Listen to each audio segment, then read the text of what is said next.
Gandang araw mga kabonyok, mag-unbox tayo ngayong araw. Mag-unbox tayo ng MSI CPU. Bali, nagpabuo ako ng unit.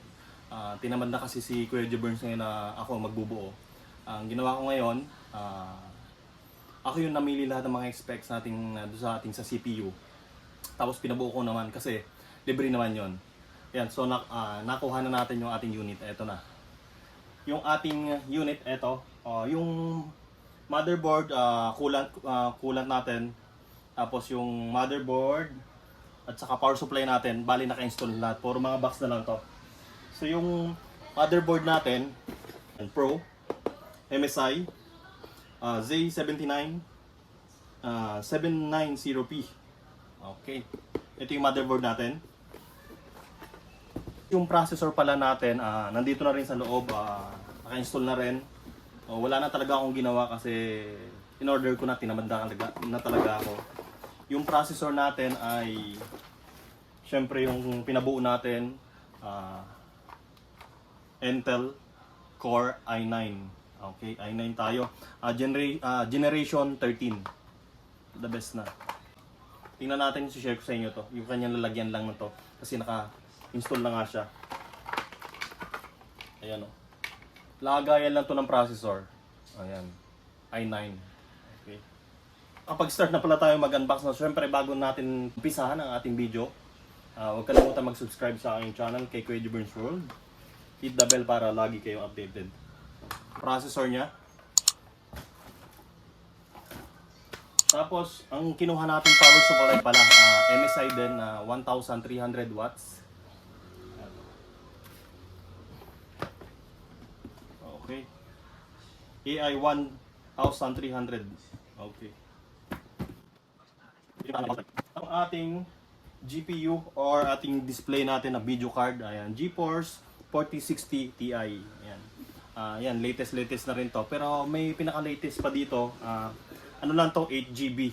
8GB. Ayan. DDR6. Meron pang latest na 4070 tapos 12GB. At lakay na rin tayo ng coolant. Ayan, likan. Ayan, MSI din. Ayan, MSI. Yung keyboard natin, bumili tayo ng keyboard na ROG. Yun, ROG.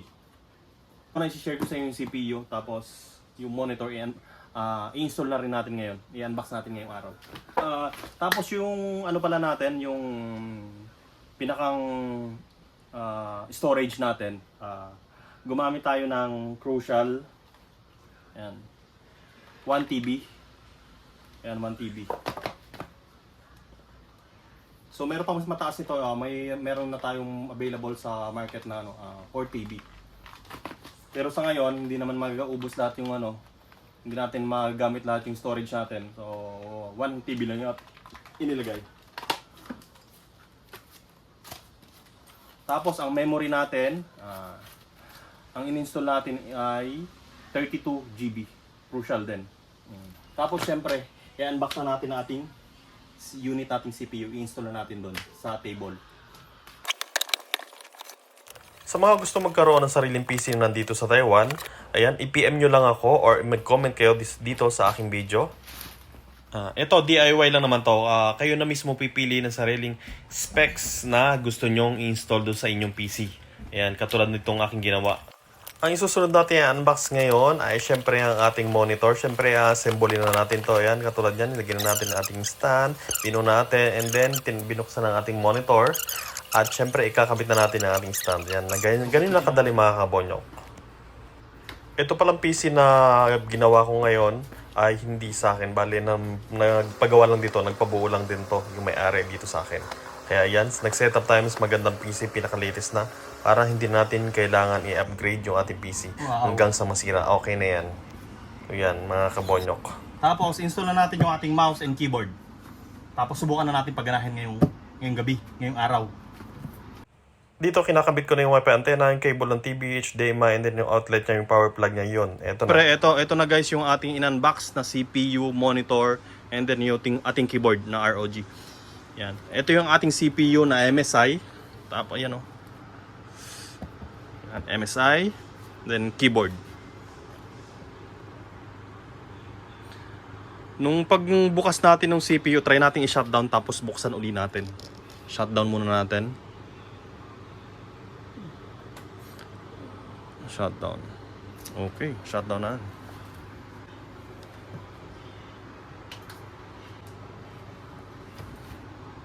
Hindi tuloy natin. Ulitin natin. Ayun. Ayun. Ganun siya kabilis talaga. Okay. Papipindot mo pa lang, nandun na agad sa Windows. Okay. So, i-share ko yung expect ng ating computer, no. Bali yung ating processor i9 13th generation. And then yung memory natin 32 GB na crucial din, and then yung ating SSD na 1 TB ay crucial din. And then yung ating display or GPU, ayan, MSI na 4060 Ti 8 GB. Okay. Tapos yung ating casing, natin ito MSI din. And then yung monitor natin MSI.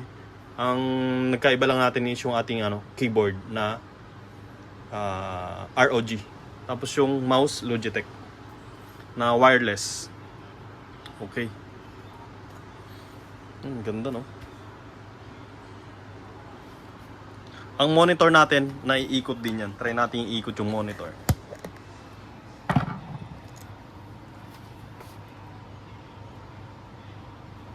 Yup, itaas muna natin.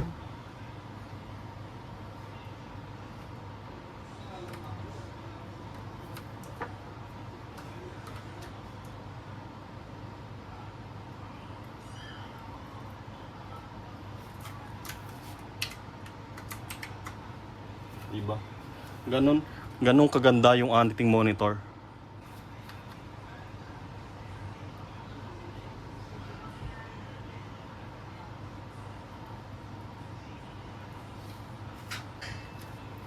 Okay.